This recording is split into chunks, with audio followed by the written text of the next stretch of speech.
அந்த லிங்க் எனக்கு யூடியூப் மறு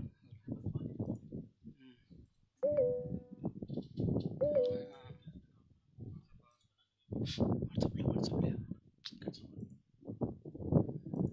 க்ளோஸ் பண்ணிடுறாங்க. இங்கே காப்பி பண்ணி இமெயிலுக்கும் ரிப்ளை கொடு. அவனோட இது பண்ணு ப்ளேஸ் பண்ணிவிட்டு அனுப்பிச்சுடு.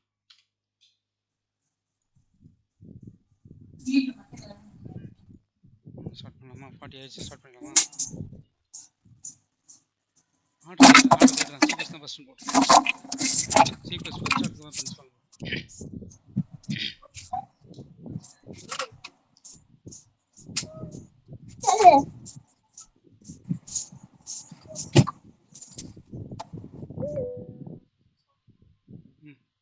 ஸ்டார்ட் பண்ணலாமா?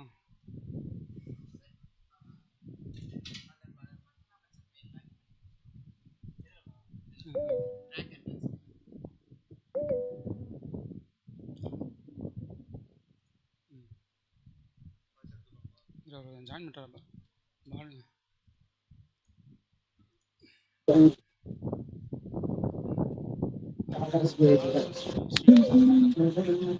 பாலகிருஷ்ணன் ஸ்ரீனிவாசன் கீழே லாஸ்ட்ல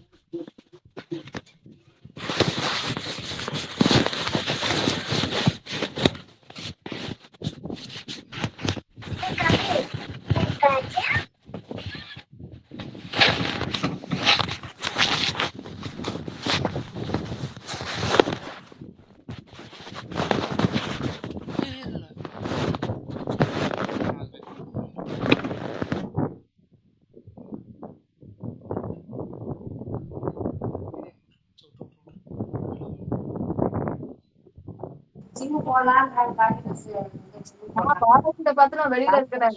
உங்க கூட வந்து வீட்டுலதான் இருக்கீங்களா?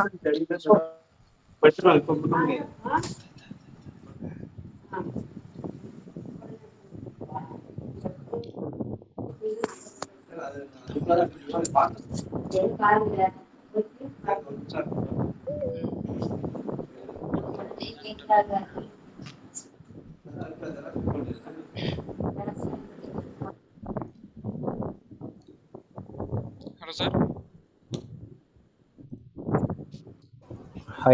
Hi, sir. Sir, am I audible, sir? Yeah, yes, you are. So, shall we start? Yes, sure.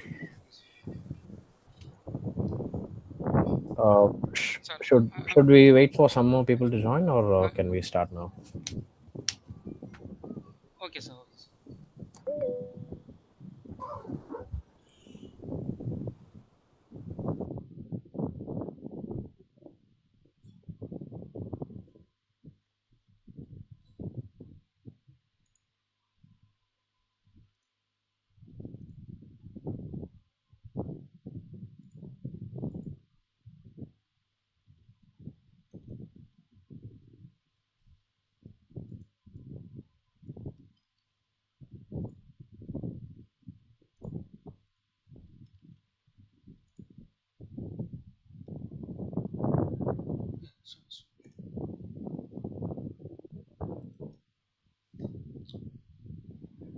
Stanley, correct. Join channel. So, welcome.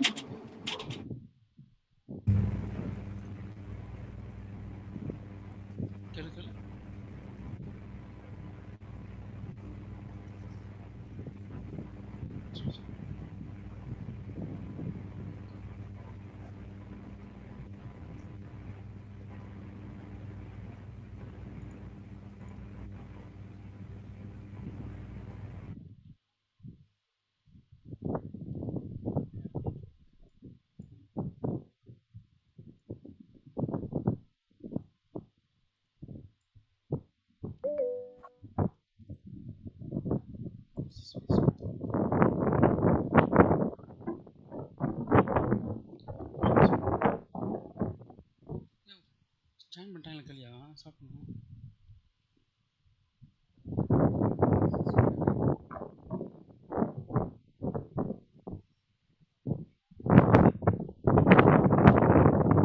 ஒரு வாட்டி ஃபோன் முடிச்சு கேளு. Sir,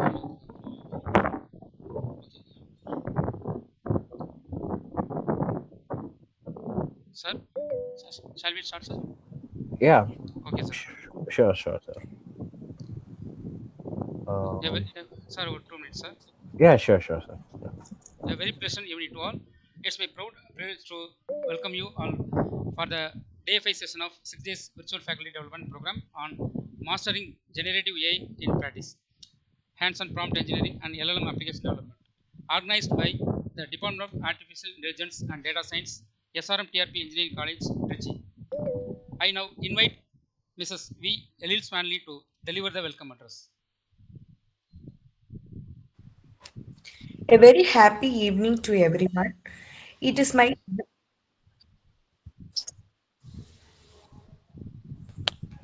Sir, am I audible? Yes, ma'am. Yes, ma'am. A very happy evening to everyone. It is my great pleasure to welcome you all to the day 5 session of 6-day virtual faculty development program on mastering generative AI through practice, hands-on prompt engineering and LLM application development. It is indeed a privilege to welcome our eminent resource person, Mr. Srinivasan Balakrishnan, Staff Software Engineer, Finalsite Private Limited, Chennai. Thank you for accepting our invitation and for sparing your valuable time to share your knowledge and practical experience with us.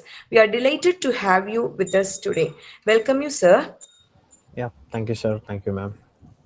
First and foremost, I would like to express my sincere gratitude and warm welcome to our respected principal and vice principal for their continuous encouragement, support, and motivation in organizing this program successfully. Welcome you, sir. My heartfelt welcome goes to our respected head of department, Dr. Screenshot. R. Perumal Raja sir, whose constant guidance and moral support have been invaluable throughout this FDP. Screenshot. Welcome you, sir. A special welcome address to all the participants who have joined us from different institutions. Your enthusiasm for continuous learning and professional development is truly inspiring, and we hope today's session will provide valuable knowledge and practical insights. With these words, I once again extend my warm welcome to everyone. Let us make today's session interactive, informative, and productive. Thank you and wish you all a wonderful learning experience. Thank you, ma'am. We begin the day 5 session of the FTP. The session is now handed over to our esteemed resource person, Mr. Srinivasan Balakrishnan. Kindly take over the session, sir. Yeah, sure. Thank you. Thank you for the introduction. So, yeah, good evening, everyone, and thank you so much for having me. It's been a real pleasure to be with the ANDS faculty team at the SRM TRP College. So, I mean, before starting a session, like you all teach AI and data science. So tonight I'm going to skip the textbook and focus on very two practical things. One is like the how Gen AI actually works under the hood, and how the IT industry really how we use it day by day. So along the way, today I'll share some practical prompting tips, and maybe I'll try to run one live demo where we build a small AI application together. We've got about like 90 minutes, so and I'll assume you're comfortable with the machine learning as well as the deep learning already. So let's go with the plan. Yeah. So what we'll do tonight, so we have around like 6 blocks. So the heart lies between, like, really the first two, which is the how Gen AI works and how the Gen AI is actually used in the IT industry. So it'll be a practical session, not a theory session. So, and then we'll have a next set of 20 minutes will be like focusing on how it is effectively used in the IT industry, and like how teams actually put it to work. After that, like we have the prompt engineering. We'll focus 15 minutes on that with concrete techniques and examples how you can reuse it immediately, and then 25 minutes on building the LLM apps, where the RAG comes into picture with the agents, and my demo is going to be on the RAG one. So that'll be a quick small demo. So then we'll spend around 8 minutes on using AI responsibly in terms of security and everything. And as for as a closing session with like for 10 minutes, we'll be like we can focus on your aspect of teaching and research plus your questions if you have anything. So our main focus is tonight is genuinely the first two blocks. That is like how it works and how the industry uses. So next slide, yeah. So we'll focus on this slide. We'll focus on where Gen A actually sits here. So Gen A is nothing but think it as a set of nested circles. The outmost circle is artificial intelligence. So you can take it like any machine doing something we call as smart. So inside that machine learning, we have the learning patterns from data rather than being explicitly prompt. So I mean programmed. So instead of having an data, we can that lies within the explicitly prompt data. So inside the ML, we have the next, which is the deep learning, which actually has the neural networks with many layers, all the stuff you teach in the college. And next is going to be the Gen AI, which is actually the slice right deep into the deep learning. So this entirely is actually the Gen AI. So the key point is like Gen AI is not some new universe that replaces everything. So it's actually a subset of deep learning you teach. What's genuinely new is the output. So traditional deep learning mostly gives you a label or number, like for instance, like this is a cat, uh, this number or this loan is risky. The Gen AI actually produces brand new content. Maybe you can consider as a text or a image or a block of code. So in IT industry, we actually use this only two. We give text as an input and we get the code as an output. So for tonight's session, we keep that as a framing, like same foundations, but a model that creates instead of just classifies. So now let me draw a sharp line between the old A and I mean this new kind. So yeah. So yeah, this collectively Gen A actually contains like everything like deep machine learning and AI. So yeah. So this is one idea that separates a most of you taught for years from Gen A.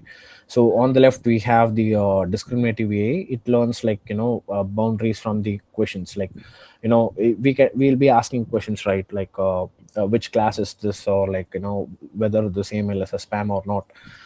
So actually spam filter decides spam or not. An image model decides whether it is going to be a cat or dog, or a credit model, if in case of loan we have a credit model separately, that is going to be distribution between whether to approve a loan or reject a loan, for example.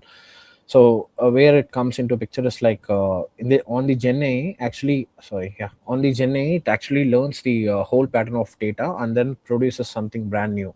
So it does not like assume. It actually learns the whole pattern of how the of the actual data that is available, and it produces something brand new. It does not like judge the email, like what the discriminative ML actually did. It actually writes the email. It produces the content.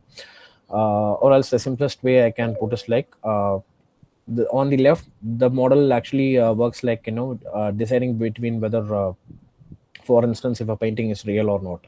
So the Gen A is the model actually who paints that one. So you can consider that as an artist. So that shift from whether to deciding to create one, where's the one which actually creates it. So that is the one about on the we have the meaning from the name itself. Generative is the from it, like we can understand this model is only for generating stuff. Yeah. So a small history on that, like how we came into from 1950s to till now, like it is almost around like 60 years. So I'll cut short 60 years into one thing so you can have a grasp of it. So we started in 50s though in the rule based day, like return if then rules, like general if else case. In 2000s we actually moved into statistical machine learning. So around 2012 we got into deep learning that actually broke down the through the image recognition. Then in 2017 that is the one thing which actually came the real hinge.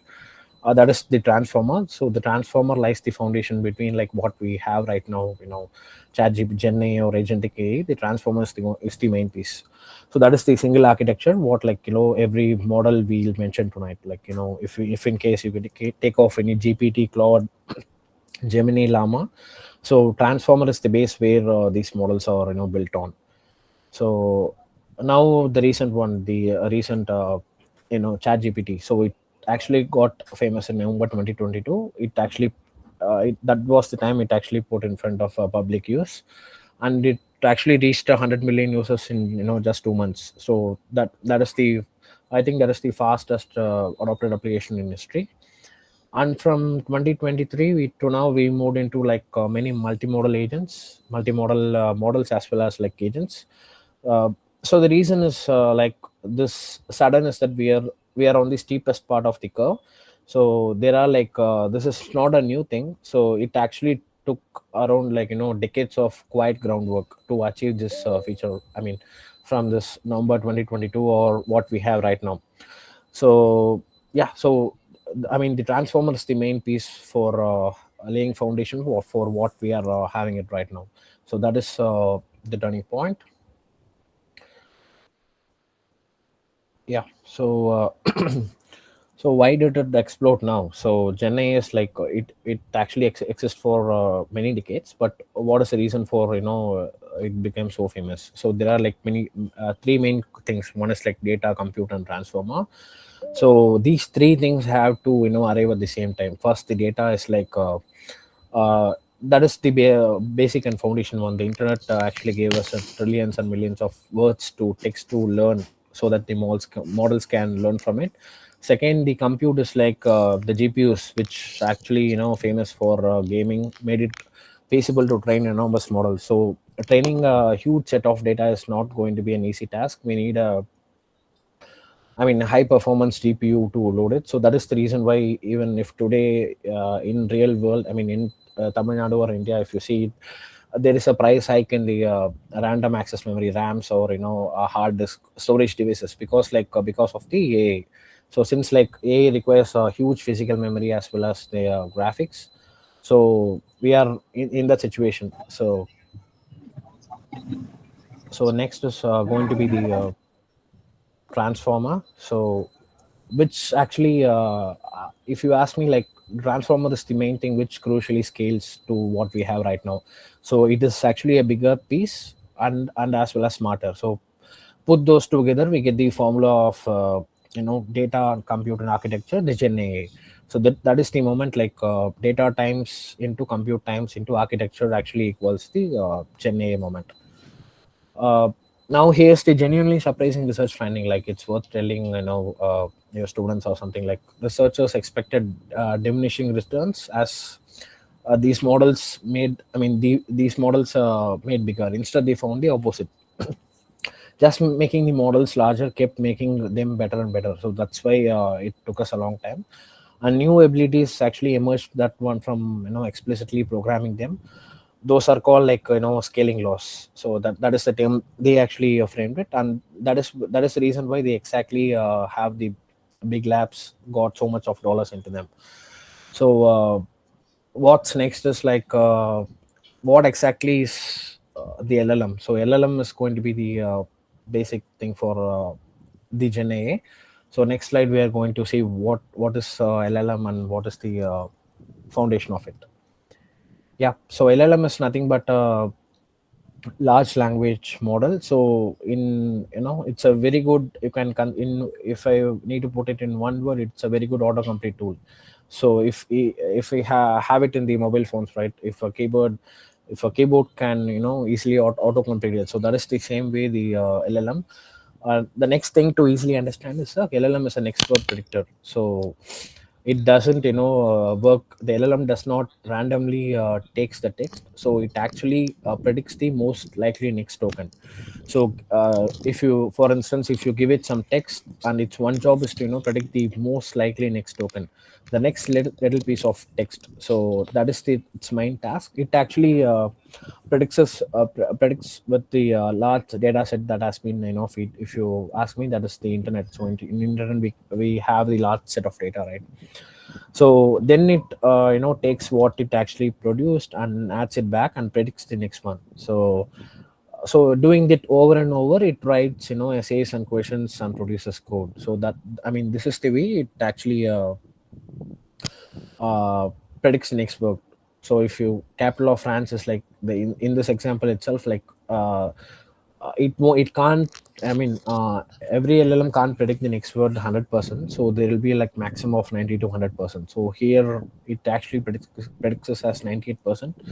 So next other two words are points. So that is why the every LLM, like ChatGPT or Cloud, actually gives us the right answer based on the predictions on how they are trained with the set of data. So okay, so next one is like predicting. Yeah, next comes the token part, where like the LLM actually works on a token. So we'll, on the next slide, we'll be seeing the what is a token and how the model actually uses it. Yeah, so so I think like in a two words you'll bump into constantly is like tokens and embeddings. So let's start with tokens. So what is tokens is like the models like Claude or ChatGPT don't actually see the whole words. So they see the tokens. For instance, like if you see the generative, so generative is actually a word for human, but like the AI models will actually split it into two to three, and they will be considered only the gener and native. So they'll split into two tokens. The rule of thumb is like one token is about three quarters of a word. So that is the main aspect here. Even how long the word is, like a token is, they'll split into three quarters of a word. So the generative might split into a general and native, and the unbelievable into three parts. So this matters practically for two reasons.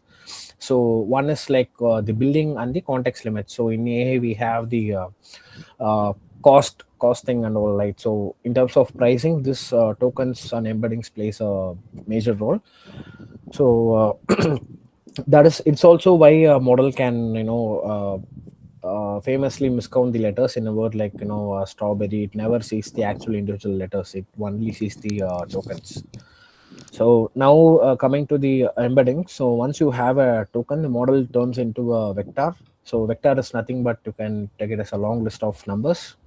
So that actually captures captures its meaning. So, and the beautiful property of it is like the similar meanings sit close together. So that is the next part of it. Similar to tokens, this embeddings actually takes the meaning and it will like put it into a similar stuff. Like if you call it as a king, so a man, woman, or queen is actually closer to us. For doctor, nurse, and something is close. So doctor and guitar are too far away. So that's that.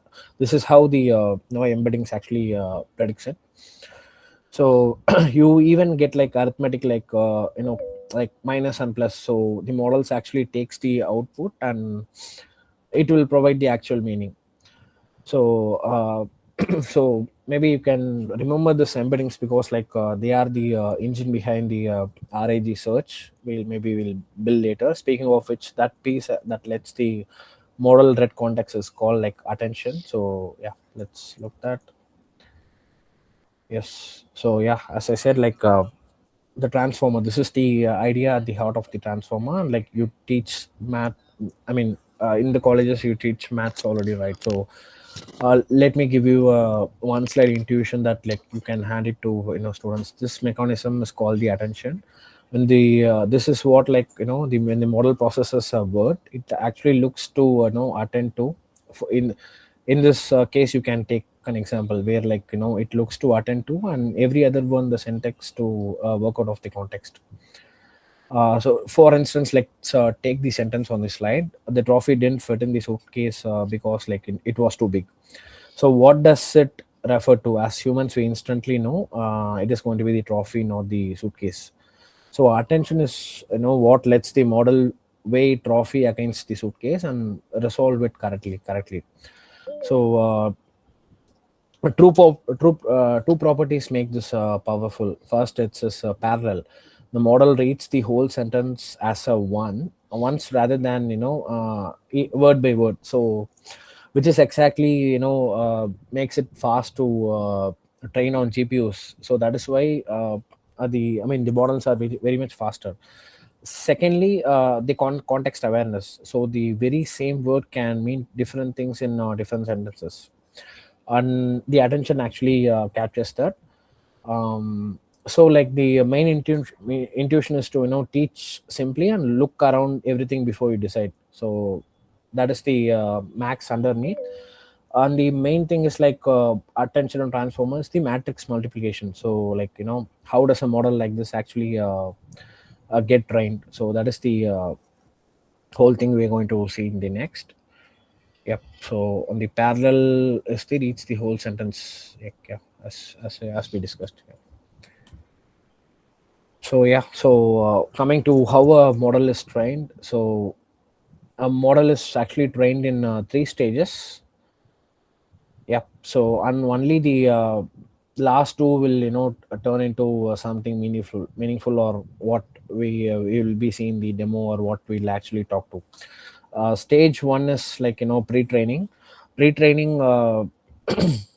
Sorry, one sec. Yeah. So, the pre-training is something like it actually reads a huge slice of internet data and simply learns the language by predicting the next token. It actually does it by over and over for all the, the huge, even for huge set of data we provided. So this is going to be the expensive part. So it actually took us months of compute, millions of dollars. So and actually typically it's been done only once, so we won't feed the same data twice or thrice whenever we want to invoke the model. So stage two is going to be the fine tuning. So we teach it to allow follow instructions and behave like an helpful assistant. Stage three is reinforcement learning from human feedback. So where people can actually rank different answers, and the model learns to be helpful, harmless, as well as the honest one. So we can expect all these three types in the RLHF. So next is like the model's whole personality and the wait, yeah, why it matters is like the model's whole personality and its safety come from I think like stages 2 and 3, not from raw pre-training. So and critically, almost like no company does it at first stage, because like it's too expensive to be doing at the first stage. So because like they take an existing model and at most fine tune it. So so that is the reason why uh, it is expensive. So keep that in mind, because like it's sets an adapt and ladder, because like yeah, we'll see that later in the coming slides. Yeah, so something, some knobs that matters are like there are like three settings you'll meet almost in any API or tool, plus one warning I want you to carry for the rest of the night. Firstly, the parameters. That's the the model size, because like the billions of weight they actually the models has. So broadly, more parameters means like more the model is capable, but also at the same time it actually costs more. It is going to be more expensive.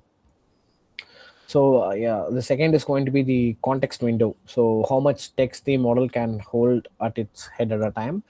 That can range from a few pages to entire books, because like that's where we decide whether you can paste a whole research paper at once. Because like nowadays it is capable. We can feed the entire book and we can ask ChatGPT to answer from it. So that is the main context window. Right now I think like all the Claude or OpenAI models, they generally provide a more context window, so that like we can feed in however the data the biggest. Sorry. Yeah, the third is going to be the temperature. So think of it as a creativity dial. So if you turn it low, you will get precise answers, repeatable answers. If you turn it high, you will get like variety and more often surprises. Because like it actually hallucinates. So in practice, general, it is recommended to use a low temperature for max like grading group, grading or coding. way we want some careful answers every time, and the high temperature for some brainstorming. So if we want to brainstorm about like some temperature and allow the model to think beyond what it knows, then we can have the brainstorming. And for the warning, like the LLM is actually optimized for a plausible, not for true. Plausible is something like it actually makes us resembles as true, but it is not an actually true. Treat it like an a confident. For instance, like we can take that as a confident intern, not an a company. So an intern will be like confident enough that he or she is owning the organization, but like whereas the actual company is the true thing, right? So yeah, so we'll come back to this in the next slide, or things we make. Yeah, so what it creates. So Chennai is actually really a family, not a single thing. So it actually, as you see in the screen, it actually creates several modalities like text, code writing, summarizing, translating, programming images, and also like audio video multimodals as well, that can look at an image and answer about like what's image to text conversion. So now the tools you'll actually meet is like all the running on top of these models. Like if you take an example like ChatGPT from OpenAI, Claude from Anthropic, Gemini from Google, and like Copilot from Microsoft, and the open side models exist too, like Llama and Mistral, that you can download and run yourself. That can run in offline, but predefined set of data, not the latest ones which the ChatGPT and OpenAI have. Next is going to be no the different brands, but the same set of ideas. So all of these things you can try it as a free tier today. So one thing to note is like LLMs actually handles text and code, where images need separate models. And for the IT industry specifically, the real value is the money. So that is actually concentrated into text and code. So I mean, if we actually give the prompt as a text, and we actually get as a code. So I mean, the text and code is what actually matters to the IT industry. So let's quickly see the map of the models themselves. Yeah, so I'll try to wrap this up in a quick thing. So firstly, Claude from Anthropic is like I think the current generation is Claude 5 family, and the Opus 4.8. Also we have got the Fable 5 as well. So all these models are very capable in terms of coding as well as strong at reasoning. They even work with long documents, because they have a pretty large context window, and like from the GPT, that is from the OpenAI. So that is the model behind ChatGPT, and Copilot is from the Microsoft. So on Gemini, you have like that is from the Google, and we have the Notebook LLM that we'll see in the demo later. On the last, we have the lightweight models, which you can run it in your phone itself. You can download the Llama or Mistral models, and you can, which actually updates maybe like 6 months or 1 year once. You can download it to and run it in your local machines, like mobile phone or a system, and you can ask your own set of questions with the updated set of data. So I mean, one piece of advice is like new versions actually ship every few months. So please don't memorize the versions or numbers, because it's going to be always going to be get updated. So try to teach capabilities. So instead of remembering the model names or something, you can teach the what are all the capabilities instead. So what kind of Claude is good at, OpenAI is good at. So if someone is, I mean, if some students ask like which one is best, the honest professional answer is professional answer is always going to be depends on the task. So you can try to, since like everything is free tier, you can try to sign up and try it on your own, and you can try to benchmark. You can give a simple task to all the models and try to see like which one actually gives us the accurate answers. So that actually takes us to the next slide, which is like closed API with open weight. So this, if you ask me, like this trade-off genuinely matters, because like it actually both for sensitive research data and for your student can run in the lab. So on the left we have the closed API models like GPT, Claude, and Gemini. You can now access them by using a paid API. They're usually the most powerful ones. It can manage everything. So I think the usage is as per the token. But your what is the drawback is like your data gets sent to the vendor also with like even though you have many contracts or something, your data, you are actually giving out the data to the OpenAI or ChatGPT or Claude. So on the right, we have the open weight models like Llama and Mistral. You can download them and run them yourself in your machine.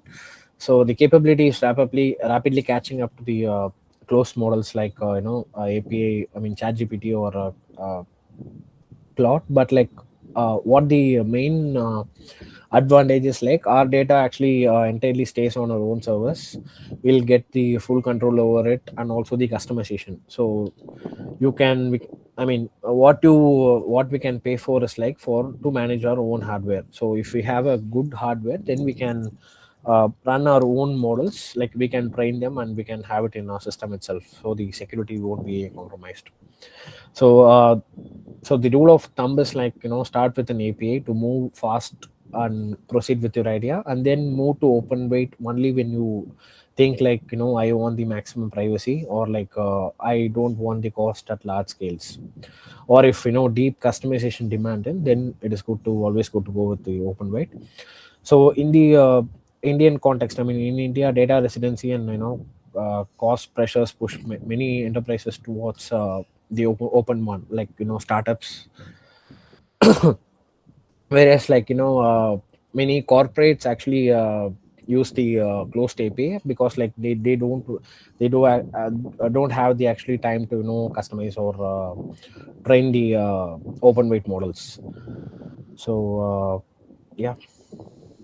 So how to how teams pick a model? So I mean in terms of corporates, or how actually we pick a model is like uh, this is how there are like six things which weighs it. One is the capability. So we'll call it as like is it good enough to at the specific task. So our main task is coding, right? So we'll actually evaluate every model to whether this model is capable to code this or not.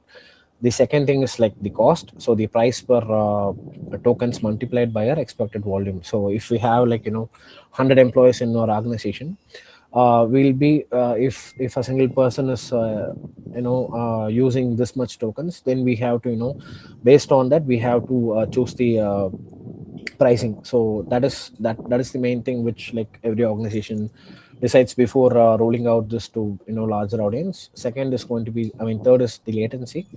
So latency is how fast does the answer need to come back, because like if in case of the corporate world, like a chat bot or a nightly batch shop have very different needs, right? So that needs to be answered immediately without any blockers.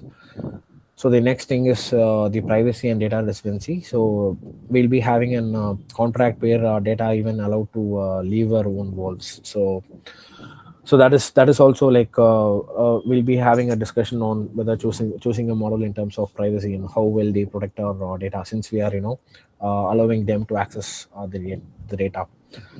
Next is like context window, how much it can read in one go. So this actually plays a major role in corporate worlds, because like many of my friends from other organizations which they have a lower context window, they will eventually run out of the tokens. So even if you purchase the cloud for around like a monthly basis, if your context window is not high, you will definitely if you are using it more, you will definitely exhaust it in around 10 days. So a practical pattern is like which actually worth teaching is like at real scale the token cost becomes a genuine a line item for the budget. So a team actually trains their models. They use a big expensive model for the hard problems, and for a small cheap and fast one for the like a simple task, they use a simple model. So that idea is actually called as model routing. So that is the one. I mean, the big organizations will always do, because like cloud have separate models for everything. So it actually guesses like how big is the task. It actually sets the model according to it, so that like our tokens don't get wasted for such simple task. Yeah, so the whole software lifecycle is changing. So this is actually the biggest point about the IT industry, where like Gen AI is not only the tool for coders, because in software company it actually shows up in single stage of the delivery lifecycle. So this is the delivery lifecycle which we have from requirement to deploying it and supporting it. So at each stage, the Gen AI actually makes a huge impact.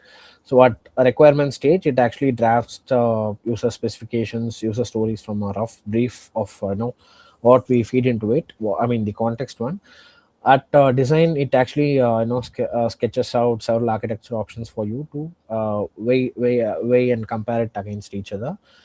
At the coding stage, I think like it actually generates and completes the code. So the problem is like the years of experience and all like doesn't matter now, because like the coding, uh, for instance, like if I'm going to be a 5 years experience one, I'll be having I it took 5 years to learn a set of coding standards, right? So all these stuff are now boilerplate code, because like AI does it at a free task now. So that is actually replaced by AI. So your years of experience doesn't matter.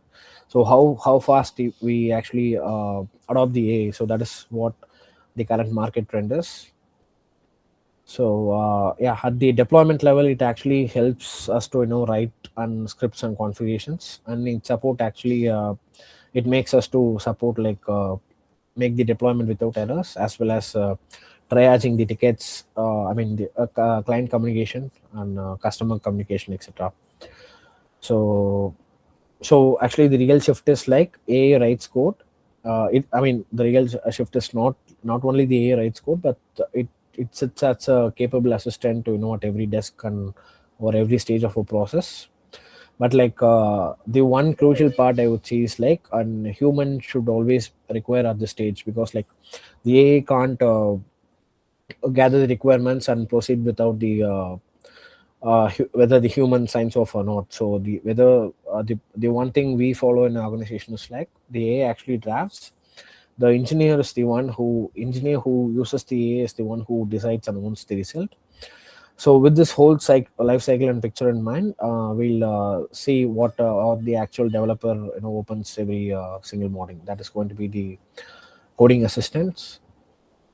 Yeah. So this is one or two things. If you ask me like for past 2 years, so this is the one thing. I will be either using Cursor or Chat GPT or Claude to get started with our day. So yeah, I think I've covered this. I mean, with the different types of AI we have. So we'll quickly move into the next one. Yeah. So if you ask me, like, it is not only to think AI as a coding assistant, but in a real company, it actually reaches every department. So this is where the most of the companies will have it. So look at the 6 panels we have, like testing and QA. It actually drafts the unit test. It invents the edge cases and generates like realistic test data. Documentation is like it can auto draft the docs right from the code. Like yeah, this I mean this everything is actually automated by AI. So I mean, if you ask me, like before 2 years, we have to take a weeks or two to to make the documentation or do the testing or do the debugging. So which is like debugging is like if I paste an error, it actually 99% actually fixes the code. So that is the one good thing.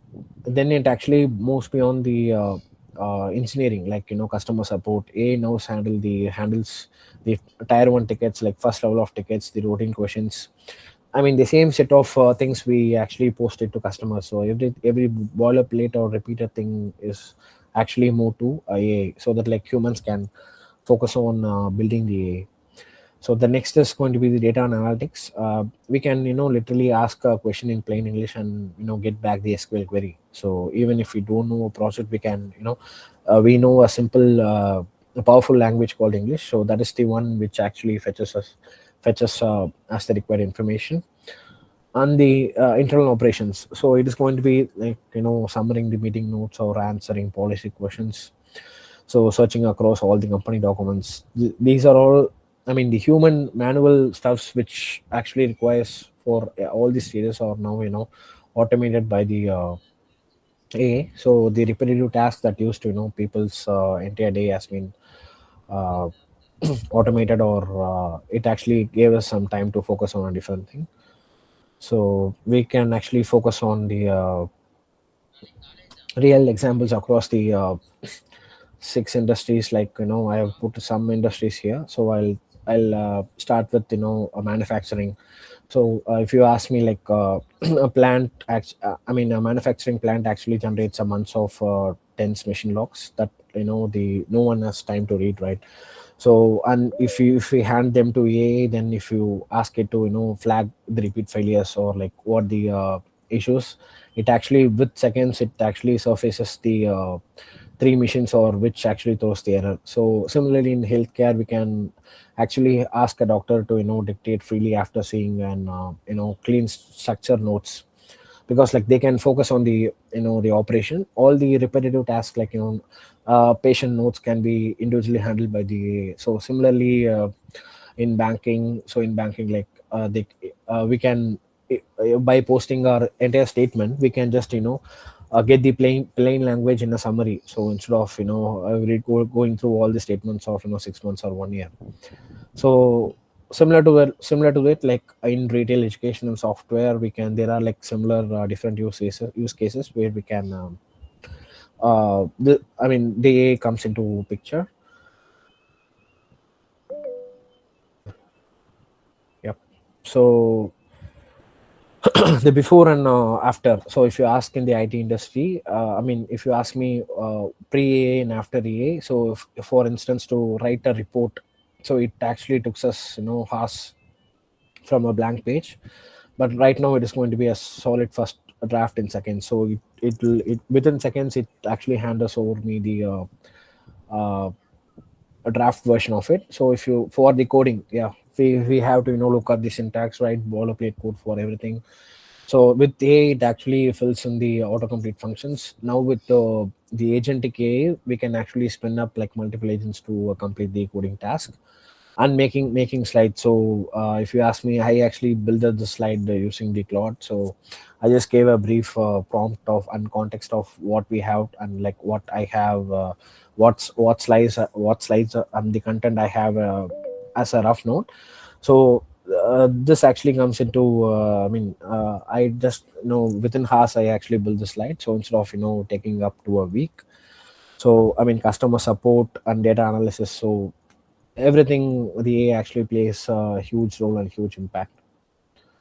Yep. So let me bring this right home, because like every major IT company is already on this. Like if you ask me, like TCS, Infosys, Wipro, and HCL are running the a large scale generative AI upskilling programs. So training thousands of engineers and building their own AI platforms. The global consultancies with a huge Indian presence, like Accenture, they have built dedicated Gen AI delivery practices. So and also like the GCCs, global capability centers, they have also became a core search and development for this technology. So everywhere, every company, you heard the single to a character word, which is AI. So that is how the present situation is. Yeah. So if you ask me, does it actually pay off? Yeah. Let me be honest with you, where it helps and where it actually hurts.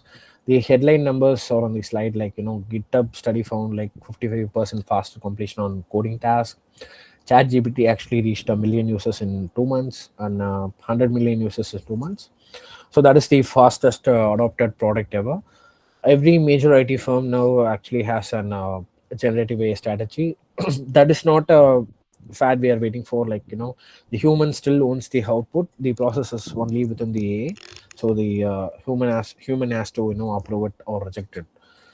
So now the honest caveat is the amber box, like the gains are real but they are uneven. So the AI shines on the well scoped task but not on well defined task.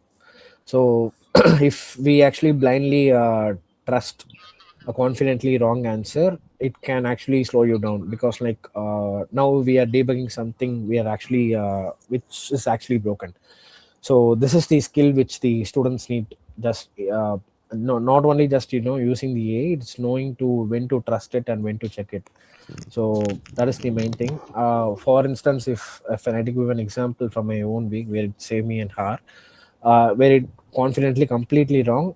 I mean, in my company where there was a situation where it confidently completely wrong, and I nearly shipped it. So that judgment is stating to teach. That like it brings us the skill anyone in this room can pick up immediately. So that is going to be the prompt engineering, which we say it in the next slide.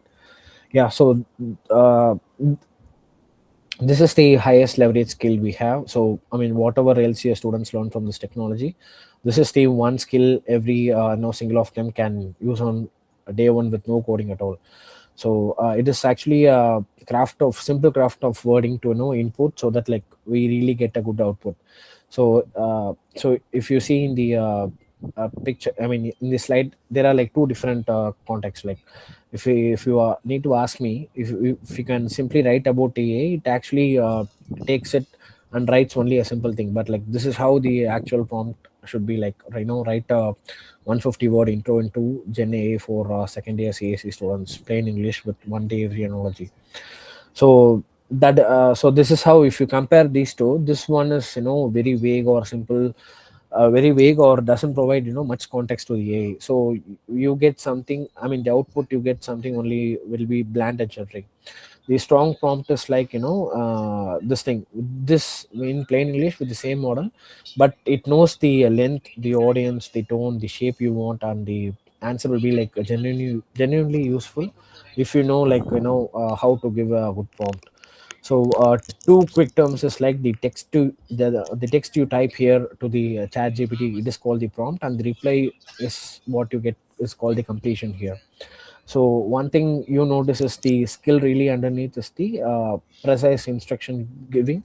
What we have to draft it in plain English. That's fundamentally a basic teaching skill, which is why I think like this room is mostly always better than most of the engineers. I mean, in terms of teaching or good at English. So next we'll focus on what actually goes into a good prompt. So yeah, so the analogy is like RCTFE. So that is going to be a role, context, task, form, and examples. Let me walk you through each. Like role is nothing but tell the model to who to be. For instance, like you are an experienced examiner, so that line actually shifts the uh, I mean the whole tone and vocabulary of the model. So context is like give it the background. So for I mean your audience, any constraints, what you are trying to achieve. So task is nothing but like the specific thing you want to be done precisely. So always give the prompt in a precise manner so that like the models can pick it up easily. Format, this one actually is the main thing, because like it has the highest leverage of all. It actually tells how to shape the answer, which is the output. Next is the examples. Like you can ask like how to shape the answer, a table or a bullet points or a JSON. So like show it like 1 to 2 examples of what goods it like. That we call as a few shot prompting. So yep, so we can, yeah, so this is an entire skill on a single slide, like one photograph. The basic loop is like you write a prompt, it goes to the model, then you get back the completion. So there are like two words to remember. One is like prompt in and the completion out. A good prompt on the left is just like the ingredients what we discussed, RCTFE. So and crucially, if you iterate it, simply telling the model what to change, it actually gives us a better output. On the right is like the before and after, what it actually makes the whole point. in 5 seconds, like write about A becomes like in 150 words. So it is the exact same model behind both, but the the specificality here is the entire difference between a vague useless answer to a great answer which we actually need. So yeah. So yeah, in prompt engineering, there are like 6 named techniques. So the first 4 are the everyday toolkit. So the last 2 are where quality really jumps. So zero shot is nothing but just asking directly with no examples, like what we saw in the first prompt. So it is vague, it is simple. So the models don't know what to do. So it is fine for a simple task, but like it is not good for any meaningful output if you want to achieve it. So few short is like giving like 2 to 3 examples of what we want to do, and it copies the pattern brilliantly when we need to have a consistent format across many items. Chain of thought is like think step by step. So instead of zero shot and few shot, we have to train the model or do make it make the work step by step by feeding our input. So that is actually good for max logic and any multi-step reasoning. If even if in coding in case, like we do the multi-step reasoning where we ask the model to stop and ask questions every time we do. So don't assume things and proceed further. So like next is personas. So personas is nothing but it acts as a strict code reviewer. So that it will shape the tone and acts you can lens it through. Now the main thing which matters the most is the grounding. So it means like pasting in the actual source test or data the answer must be based on. So it dramatically cuts the hallucination, because like if you don't give the good prompt or context, it actually hallucinates, right? So because the model isn't teaching its own memory, it's reaching its own memory, right? So it's working from what you gave it. And here's the good part is like grounding is really RAG. So we'll be saying the RAG in few coming slides. So where we just build the live demo, we're just automating this. Finally, self refine is like asking the model to critique its own answers and then improve it. So all in one turn, you'll be like surprised how much the better the second version is, because like you can say you can do better to the model, then it'll always like self refine it. So let me show you few home ready points so you can. Yeah. So I'm not going to make anyone type right now, but like these prompts are genuinely worth a quick photo, or I encourage you to try them tonight. Like this is for teaching instead of instance quiz generator. If you are an examiner, you can generate 5 MCQs with the answers with the set of data you feed to it on your topic for second year students as a table. Like this is what I meant it as an RCTFE. So RCTFE actually plays every role in the good prompt. Like yeah. So the second is for a reasoning. So yeah, first is for like teaching. Reasoning is like take any numerical questions you set and simply add the words step by step, so you can actually see how the model actually improves its accuracy. Next is like research. So I mean, for your research papers and all, you can actually explain this abstract to a non-specialist in 5 bullets words, or explain it in a single term. So that will actually work. That is a wonderful way to triage a stack or a big set of papers very quickly, and you can easily take the very questions. So yeah, the 3 prompts like teaching, reasoning, research. So try them this week. So yeah, moving on to next. So yeah, so we'll be precise about like what an LLM application actually is. So because a raw model is actually built on its own doesn't mean it is an application. So an application actually wraps up three things. One is like the data, logic, and the guardrail. So it can know and do an real specific job instead of assuming it. So the 3 main patterns which like the companies build over and over is like first assistance. So which like they will be having their own support towards internal help desk for their own websites or the data which you have, instead of they need to manually get rid of daily everyday to do task. Second is like the document assistance. So like the chat with your PDFs, policies, because like these data are not available in the internet. We have it within our organization, right? So these data we can easily feed them into them, and we can actually get the insights about it. So third is about like the knowledge search, where like the you can take this as a semantic search across like all the contents.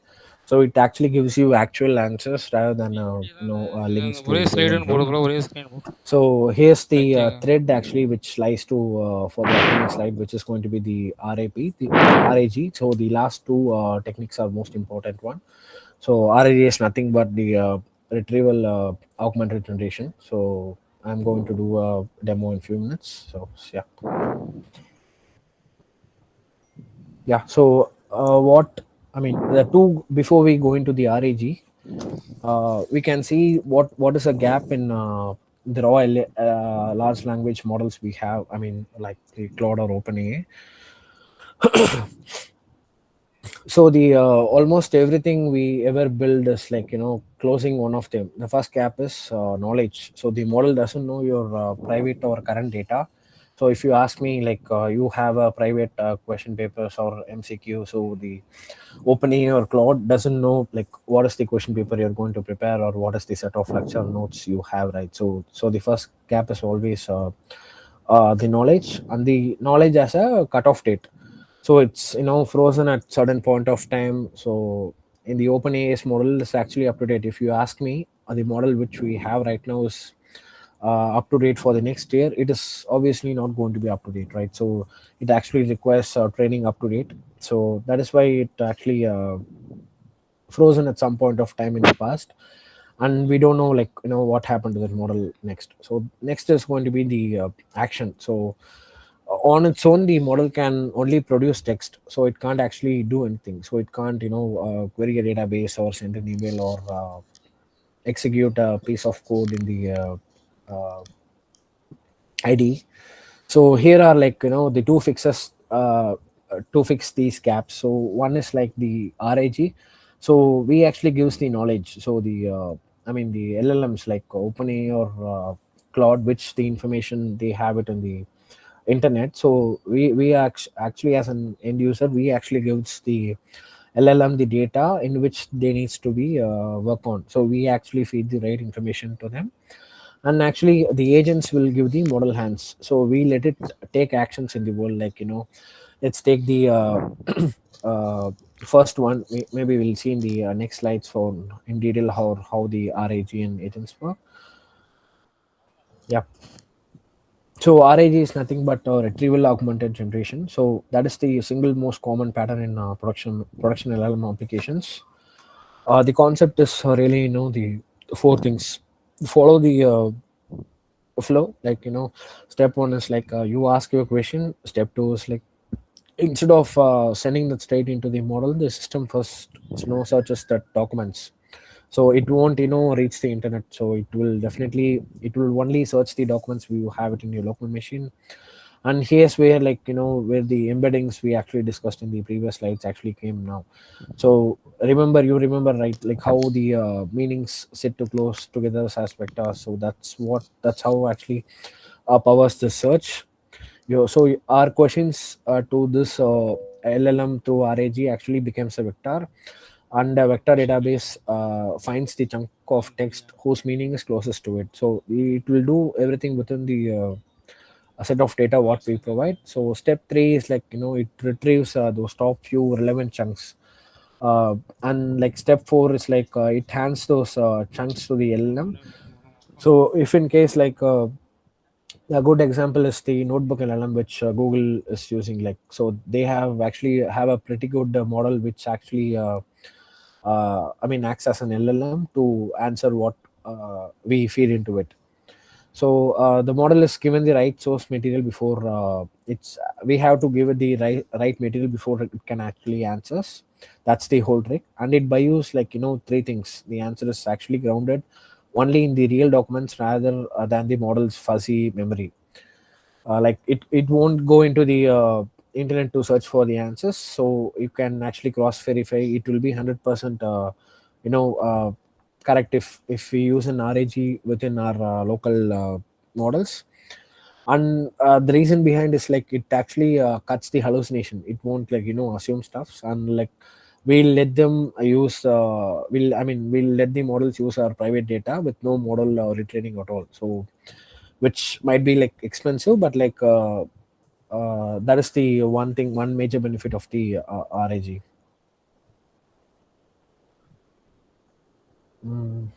Yeah, so maybe this is going to be the live demo. We'll see it.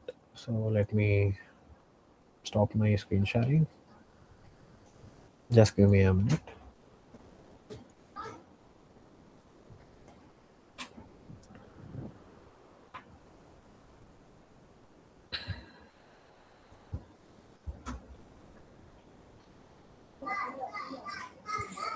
Yeah, so hope you can see the see my screen. Yeah, so now I'm going to create my own notebook, and in the notebook LLM. So this is how we are going to try it. So for this demo, I'm going to use the predefined set of information what we have right now. So what I actually going to give it as an input is like I'll show you just one sec. Yep.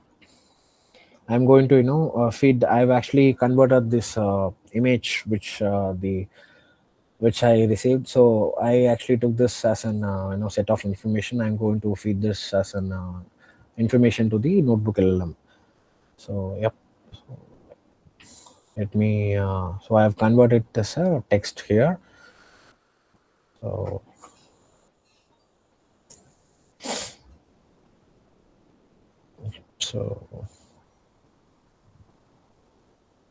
yeah.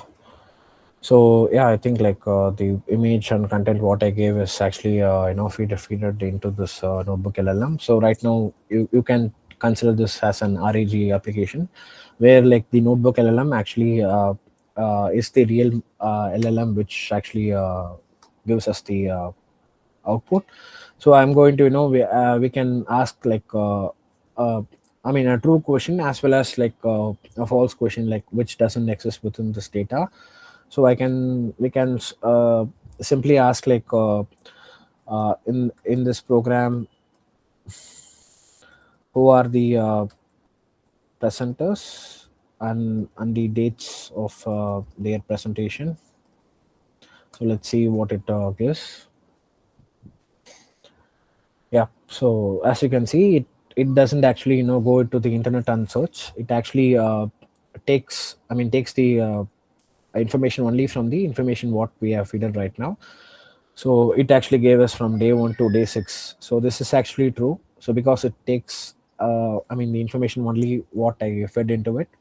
So the next thing is like I'll ask one thing which which is not in this demo, like what is the registration fee or something like that for this program. Yep. So yeah, if you see here, like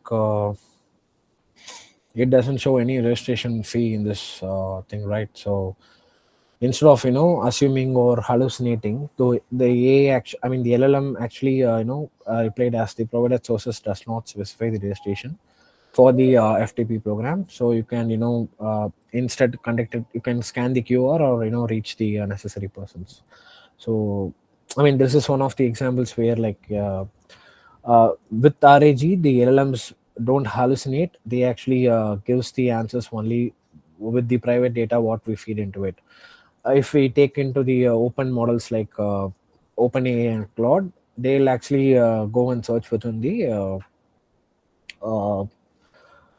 available models. So use this RAG, you can feed into your millions of textbook or entire book, and you can ask it to rephrase it or to get more answers about it. So you can try this at your convenience. So let me go into the back to the slide.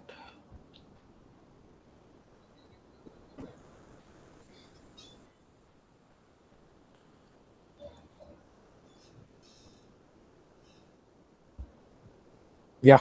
So if RAG gives the model knowledge, so the agents actually gives it chance. So what you saw in the demo is like they actually the agents perform the actual extracting the right information from the knowledge we gave. So an agent is an conducted as a language model that can decide to use tools or take a series of action towards a goal, not just chat or reply to us or what we needs to do. So following on the loop of lights we have, it starts with the goal. Like it starts with the goal. It actually makes a plan. Then it actually uses a tool. It observes the result and then repeats the cycle until the job's is done. It doesn't do. It's not a simple step process. So what are these tools like? If you ask me, what are these tools like?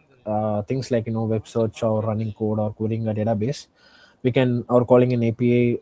That are all real capabilities that let it act on the world, right? So the clearest example what we have is like the cloud code which we use in organization, which I mentioned earlier, right? So you give it a task, it will edit files and run the test on its own. So it will actually loop it until it actually pass or fixes the code. So it actually fixes the code and verify it before handing over to me, hey, this is verified. So before conveying it to the end user, it actually runs it in the loops. So now the essential thing is like because the agent can do things, it needs guardrails. So guardrails is nothing but an human approval. So you can't let the agent do whatever they can and push it in the version control or source code we have right now, right? Because like that is risky and it is not reversible. So we should not let the agents to delete a database without the human supervision. So that is where the safety comes into picture, which is the strong and fundamental area for the artificial intelligence, which we are going to see. So let's on the next slide we'll see like the high level architecture of an LLM, what actually it does contain. Yeah. So if a student, like for instance, if ask you like what to actually build and learn, so this stack is going to be the answer. So the real LLM application has 5 layers. One is the model itself. It's like an API like Claude or GPT or Gemini, or like self-hosted models like Llama or Mistral. Secondly, the orchestration. So the frameworks like LangChain or Llama Index that wire together. So that actually manages the flow of calls between the models. Thirdly, the vector databases like PG Vector and Pinecone, which actually makes the retrieval in RAG. So what we saw in RAG, right? So that actually makes the retrieval in RAG work.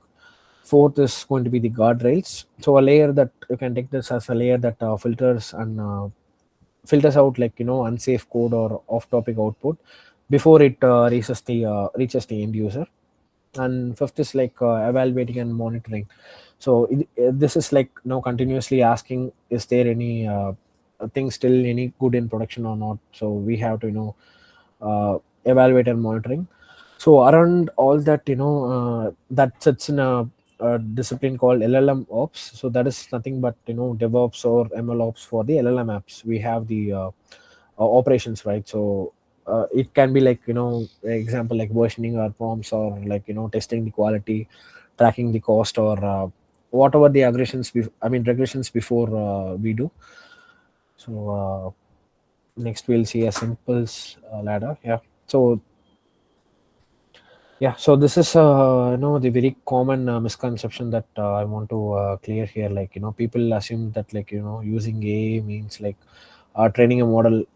I mean, training a model is what like using AI, but like the expensive bottom is like it almost never does, because like there are like 4 steps which actually does it. So the first one is like the cheapest and easiest. So if go lower, if you ask me, like that is going to be the better prompts and context. So if you give clear instruction and examples, it actually costs nothing. So that is going to be a cheapest here. So I mean, whenever whoever is trying, so please have a clear set of instruction and example, so you will be like amazed how the responses, whatever the models you are trying in. And the next is RAG, so feeding in your own documents with no retraining at all, so which we just have a built live. So next one is the fine tuning, which actually trains the model a little further on your own data. You can only reach for this when you need to have a very consistent style of format, like like a chat gpt, cloud, or gemini. So they are actually fine-tuned on a set of different data to make sure like they have a specific style or format to them. So they don't like for every answer they don't have a different format or question. And the fourth is like training from scratch. So I mean, training a model from scratch, like it is like building our own model, which is actually very rare and also have enormous cost and data. Realistically, almost like apart from the huge organizations, we don't ever do that, because like we have there are like many hardwares or cost involved on it. So if you ask me, like mostly for the projects, roughly 90% of the world needs are done by the first and two alone. So we don't need to three and four. So even in our organization, we do, I mean, all the many IT companies, we do only the one thing. One is the input, better prompts and context or the input. Like RAG is taking will be taken care by the models. So if we give a better input, we'll get the best output. So that is the context here. So what can go wrong? So since like the right now we have an AI generation, we have a whole generation of students using the AI. So we should be in a position to explain the risk before we blindly trusting the AI. So here are 6 things which we should focus on. The first thing is like hallucination. So it is like it will be like confident, fluent, and wrong answers. So it will like completely come up with the citations. So it will actually tell have a wrong assumption, and will confidently give us the output. So we have to verify it before believing the AI. The second one is the bias. The model actually, which whatever the bias it's in the training, it can actually quietly reproduce it. So it will actually based on the data. So we have to make sure, like if we are running our own models, we have to make sure like we are feeding a good set of running data to the model, so that like because like it answers only with the model answers only with the set of data we provide, right? The next one is privacy. So this one is actually a direct rule for teachers. Like never, we should not paste the students own records or confidential data into the public tools, because we don't have any control where it goes, right? So that is the main privacy is the main thing here. Next, the prompt injection is like hidden instructions buried in a document or a web page that hijack the model, or doing something we should not intended. So that is you guys know the SQL injection, right? So that's thing we should be avoiding it. We have to make sure whatever we are giving it as an feeding an data, we have to make sure like that is without the prompt injection or SQL injection.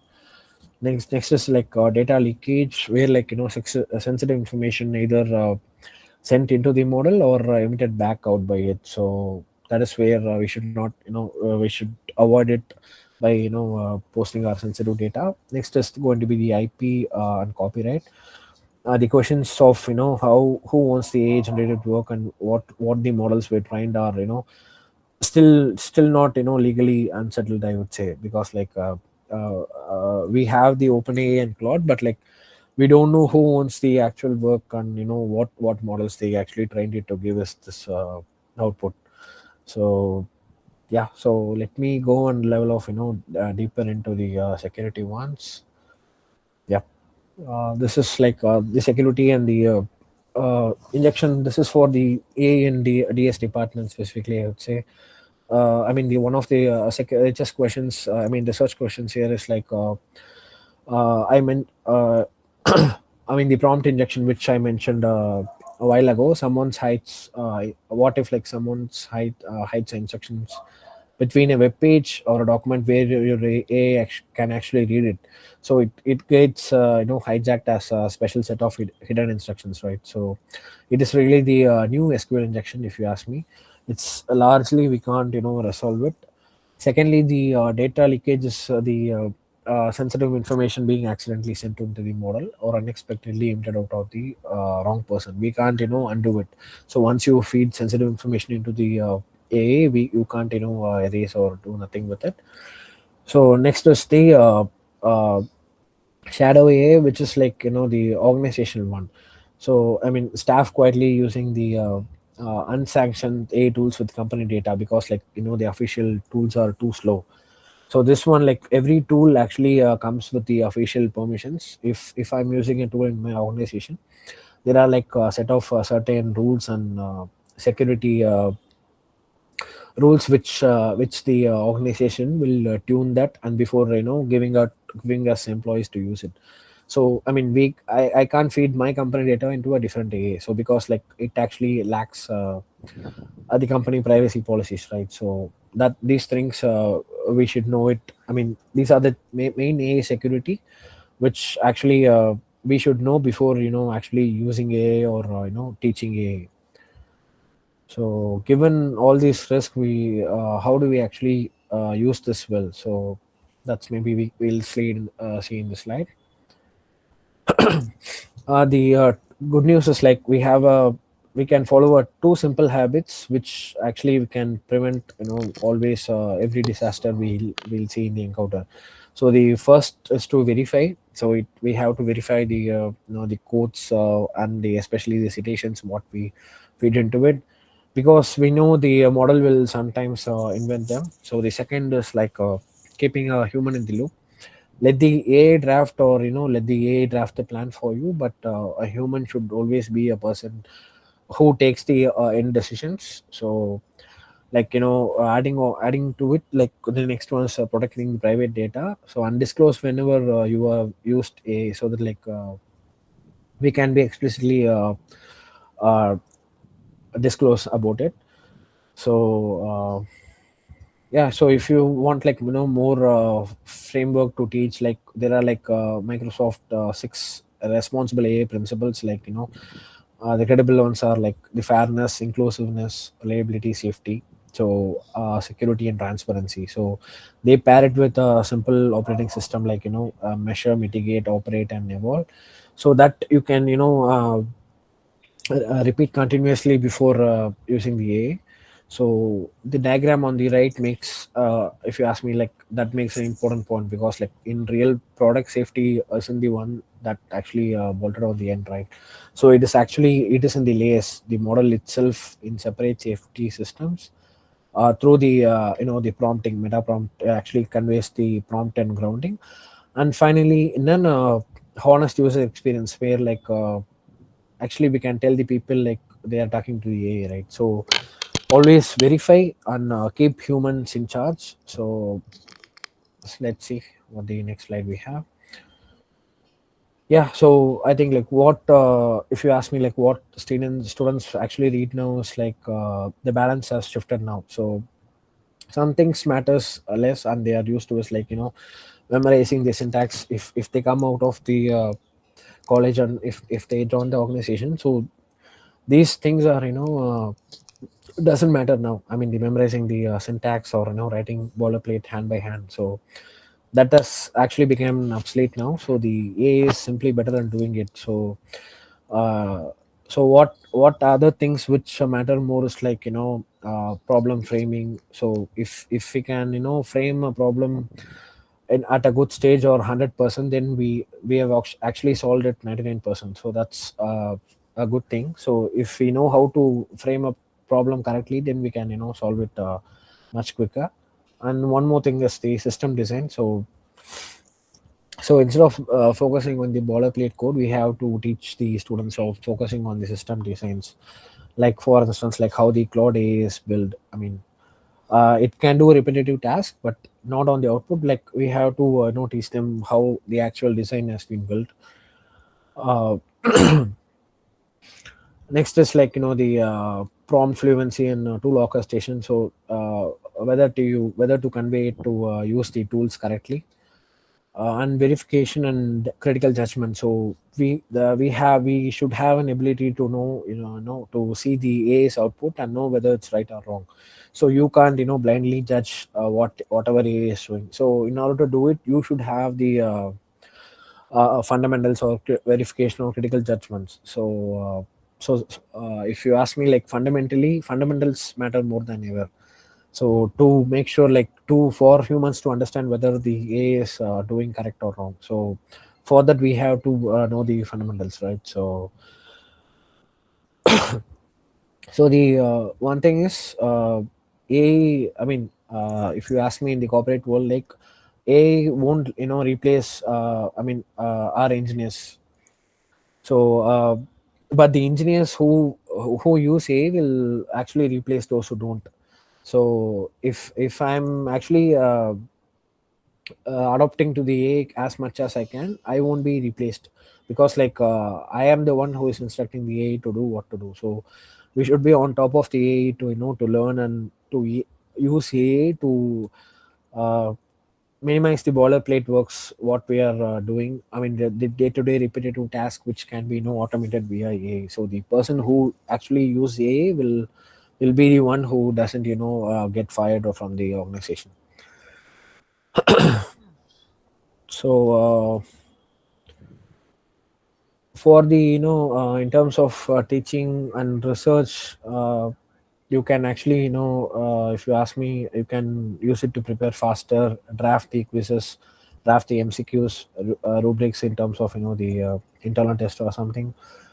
But, like, you can purely take the the home essays, and you can do it with the AI. You can make use of this to instead of doing manual things, like keeping an assignment where students actually do the thing. We can make this to quickly give it an assignments to the student.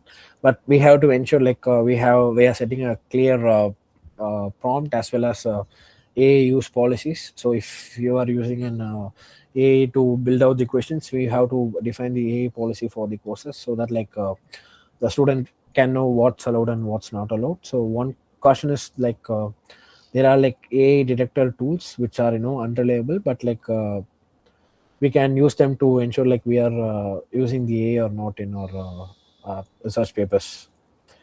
So the research directions, like, there are, like, more capable models. If you ask me, in Tamil, we have, like, the standard models, like AI for Bharat or Sarvam AI. Beyond that, we have the RAG, or agents, or LLM ops, which are, like, domain specific to the healthcare, agriculture or education. But, like, they'll be pretty much useful to it, to your research papers.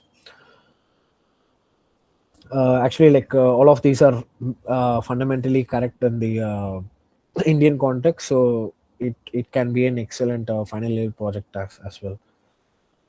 So yeah, so on the next slide, I think we can focus on the careers. So you can, in case of AEDs or CSE students, you can focus them to the careers, which is like AI or ML engineer, which they can actually build and deploy the models, or LLM apps. I mean, right now we saw a demo, right?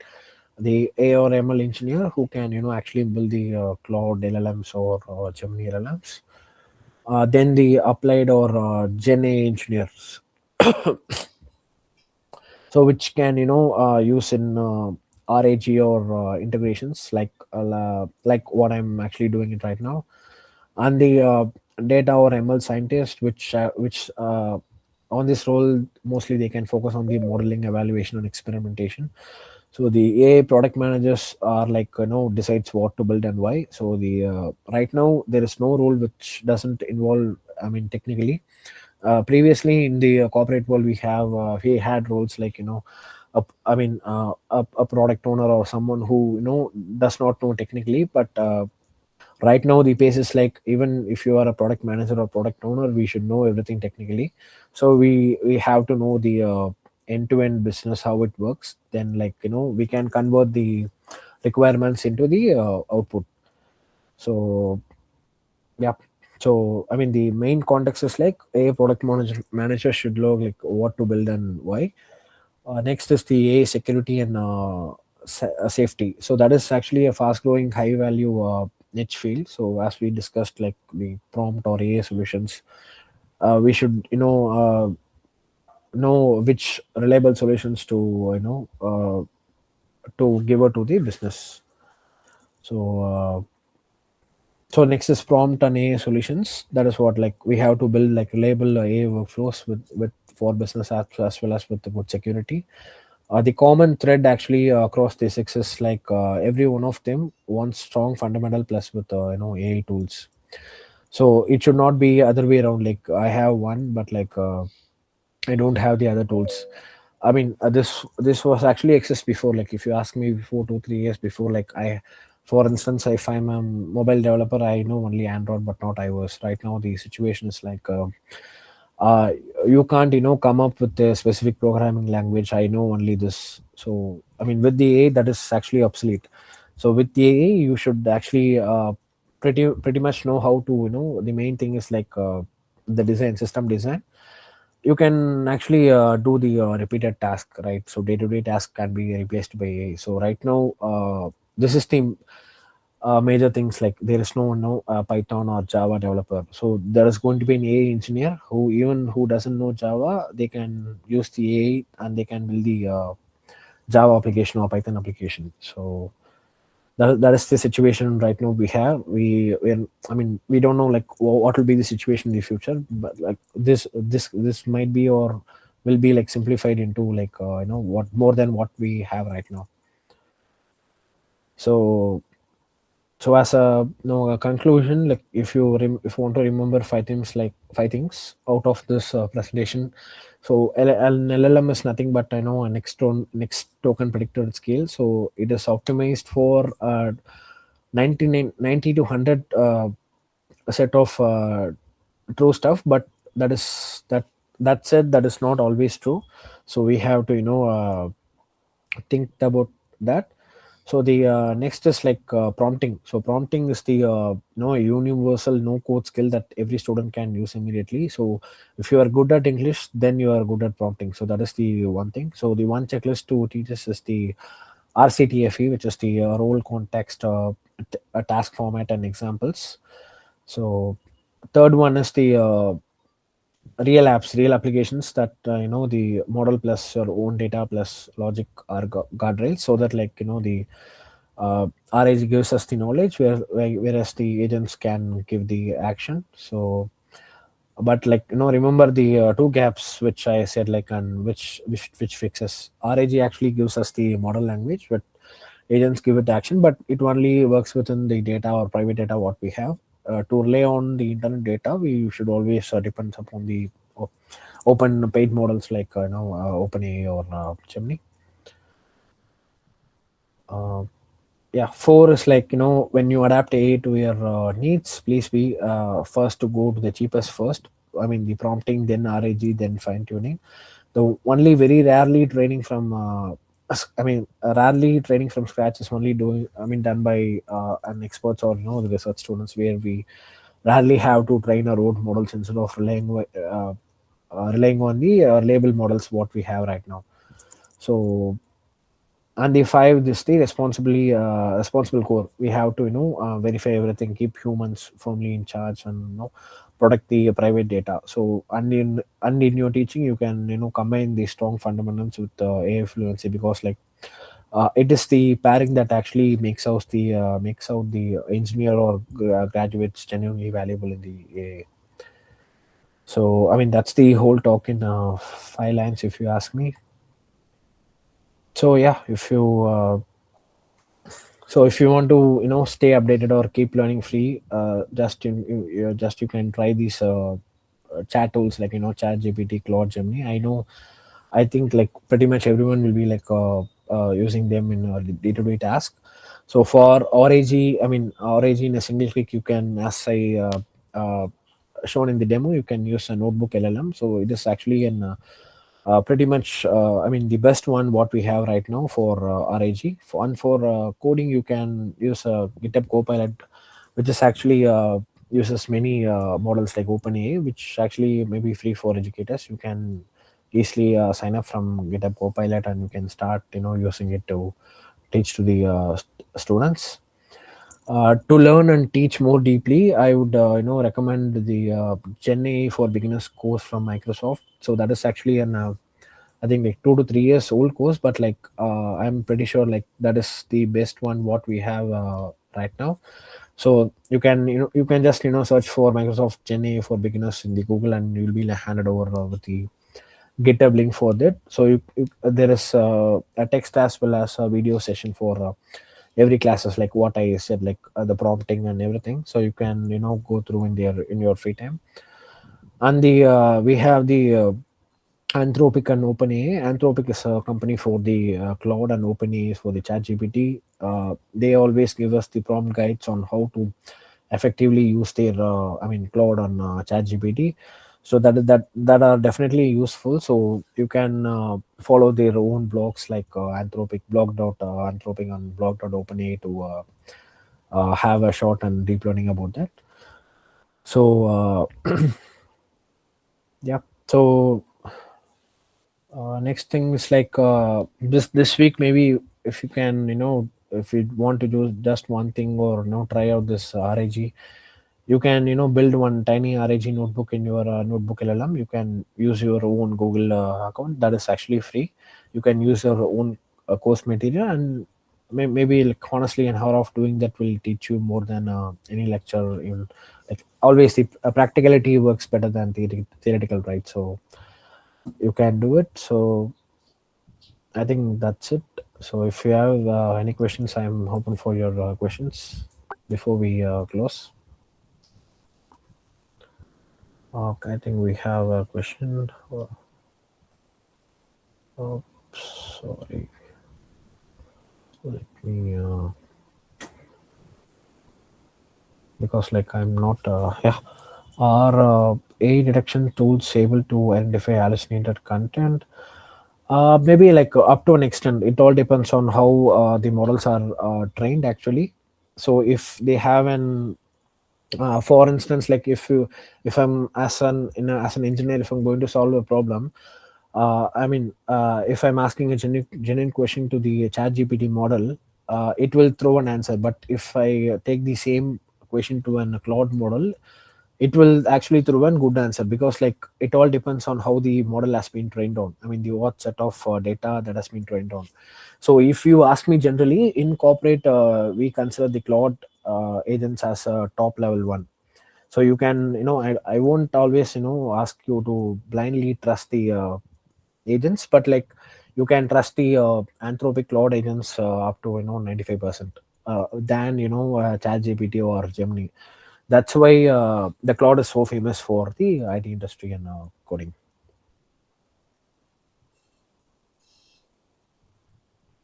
Did I answer your question? Yeah, thank you.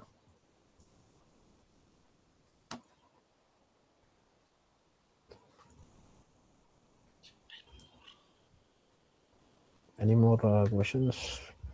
You can please use the chat as well.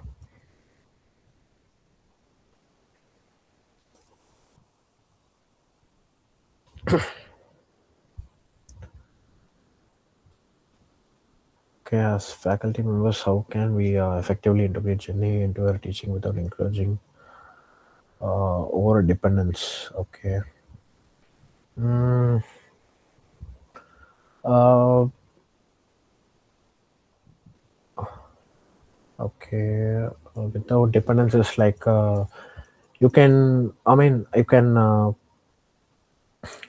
Jenny, you can actually teach the students of how you actually the Jenny basically works, right? So with the practical examples instead of the notebook or theoretical stuffs, you can generally gives us the real world examples of how the ChatGPT actually works. If you take as Jenny, it actually does many things, right? It can actually generate a text or image. So I'll be sharing these slides. You can refer to each and single thing what we have studied, right? So how the if you ask like ChatGPT to generate an image, So it doesn't. There are like 5 more things that has been doing in the background. So step by step you can ask. I mean, you can tell the students with the real world example or data, instead of bluntly saying like just the ChatGPT can generate the image, or generate a video. So I think like next in the teaching is like you can uh, I mean save yourself some time by as I said, like you can use your own models to you can feed your lecture notes or something into the RAG, and you can use the Llama or Mistral to to generate a set of questions, random questions to the students. And also you can easily like you can ask the model to help to understand the these concepts at a simpler level. So instead of go through not all the textbooks will have the simpler terms, right? So even though we hand it over to students, but like if the LLM can give a simple terms, that will effectively make the students to understand it easily. So you can try them as well. Thank you, sir.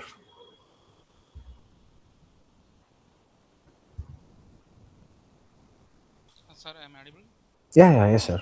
Okay, sir. Shall we wind up? Yeah, sure.